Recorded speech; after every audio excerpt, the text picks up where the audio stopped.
You already know the answer. Deep down, somewhere beneath all the excuses and the hope and the fear of being alone, you already know whether this relationship is right for you. The fact that you clicked on this video tells me something important. It tells me that a part of you has been wrestling with a question that terrifies you. Should I stay or should I go? And today, I want to help you finally get honest with yourself about what the answer might be. But before we go any further, I need you to understand something critical. This is not about finding a perfect relationship. Perfect does not exist. This is about finding a relationship where you are fundamentally safe, respected, and valued. Those three things are not luxuries, they are the bare minimum. And if you are not getting them consistently, we need to talk about why you are still there. Let me start with something that might sound harsh, but I think you need to hear it. A relationship is not that different from a job. If you stop showing up to work, you would get fired. It would not matter how much you love the role or believed in the mission. And yet, when we apply that exact same logic to our romantic relationships, it suddenly stops making sense. We say things like, they love me in their own way, or nobody is perfect. But here's the truth: if someone is not doing the fundamental work that closeness and connection require, love alone is not going to save anything. So here's the first thing I want you to do: I want you to be honest, really brutally honest about the state of your relationship right now.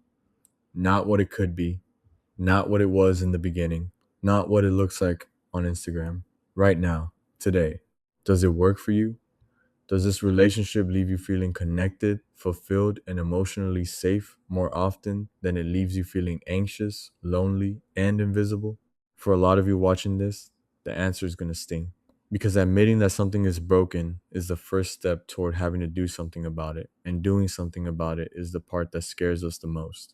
Now, let me walk you through the signs that it might genuinely be time to walk away. The first sign is one sided effort. Healthy relationships demand that both people show up, not perfectly, not equally every single day, but consistently over time. If you are the one reading the books, suggesting therapy, trying new communication strategies, apologizing first every time, and your partner has zero interest in doing any of those things, that is not a rough patch. That is a pattern. And patterns do not change unless both people decide to change them. The second sign is that you do not feel safe being honest. Think about this carefully. When something bothers you, can you actually bring it up without fear of explosion, dismissal, or punishment? Or do you find yourself walking on eggshells, carefully choosing your words, timing your conversations around their mood? If your honesty consistently leads to conflict rather than connection, that is a massive red flag. Because healthy relationships are built on the ability to say something is hurting me and have that be met with curiosity rather than contempt. The third sign is repeated boundary violations. You have told them what you need, you have told them what hurts you, and they keep doing it. Not because they forgot, but because your boundaries are simply not important enough to them to actually change their behavior. There is a world of difference between someone who messes up and genuinely works to do better and someone who apologizes with words but never follows through with action. The fourth sign is that you are dating their potential instead of their reality. This one is sneaky because it disguises itself as optimism. You tell yourself they could be amazing if they just got their act together. But here is the truth: you are not in a relationship with who someone could theoretically become. You are in a relationship with who they are choosing to be right now. And if who they are right now is someone who dismisses your feelings, refuses accountability, and shows no curiosity about your inner world, you have all the information you need. Now, here is where things get nuanced, especially for those of you with children or a marriage on the line. I am not going to tell you to leave. What I will tell you is this: staying where you are, consistently mistreated or neglected, is not neutral. It has a cost. Your body keeps score. Over time, your nervous system will pull you away emotionally, whether you want it to or not, because it is too intelligent to keep offering itself to someone who is not safe. The destination of a one sided relationship is always the same. distance, disconnection, and deep resentment. For those of you who are dating and not yet married, listen closely. Who you choose as a life partner is one of the most consequential decisions you will ever make, and it deserves far more scrutiny than most of us give it. If the person you are with right now only thinks about themselves, cannot apologize meaningfully, and has no interest in understanding your emotional needs or growing as a person, that is not someone you should be building a future with. Full stop. But let me also address something important that often gets overlooked in these conversations. Before you point all the fingers outward, take a moment to look inward too. What role have you played in the dysfunction? Have you been honest about your needs? Or have you been silently hoping they would read your mind? Have you set clear boundaries? Or have you just kept bending until you were completely folded over? Have you enabled bad behavior by accepting it over and over again without consequences? This is not about blaming yourself. This is about empowering yourself. Because the only person you can actually change in this equation is you. Try this right now. Step back and look at your relationship like you are watching a movie about someone else's life. Strip away the emotion and just look at the facts. What are the recurring issues? And have they gotten better over time or worse? If your best friend told you everything you have been through, what would you tell them to do? Most of us can see the answer clearly when it is someone else's situation. The hard part is having that same honesty about our own. Now, here's a question that I think cuts right to the heart of this whole dilemma. Is your partner genuinely interested in making this relationship work for both of you, not just for them? I am not asking whether they are capable of changing. Almost anyone is capable. I am asking whether they are willing, because capability without willingness means absolutely nothing.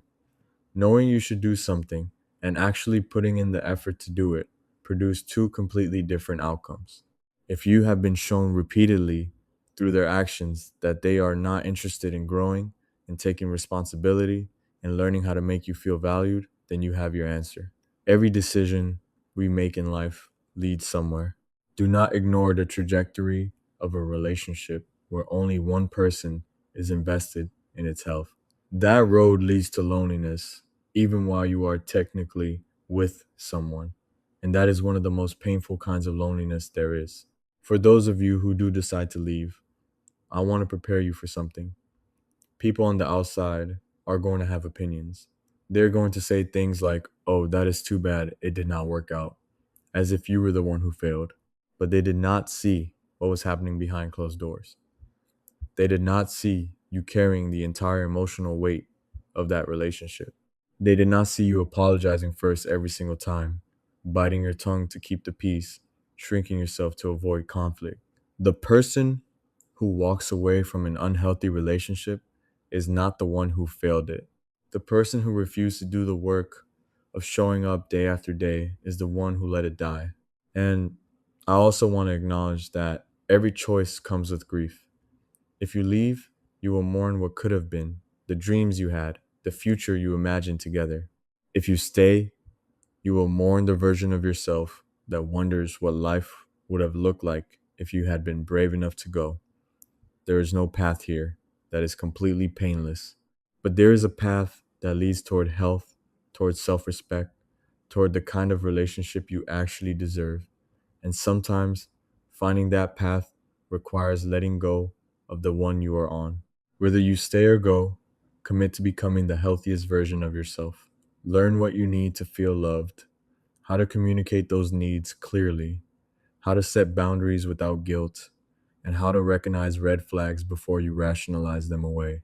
Because when you start raising your standards, one of two things happens. Either your partner rises to meet you and the relationship genuinely transforms, or they resist your growth and show you exactly how wide the gap between you really is. Either way, you end up somewhere better than where you are right now. You are not a failure for being in this situation. You are not broken because this relationship did not turn out the way you hoped. You are a human being who loved someone and tried your best, and that is something to be respected, not ashamed of. The only question left is, what are you going to do with what you know now? If you found this helpful, Leave a comment below and tell me what resonated with you. Share this with someone who needs to hear it today. And if you are not already subscribed, go ahead and do that because we talk about stuff like this all the time. I will see you in the next one.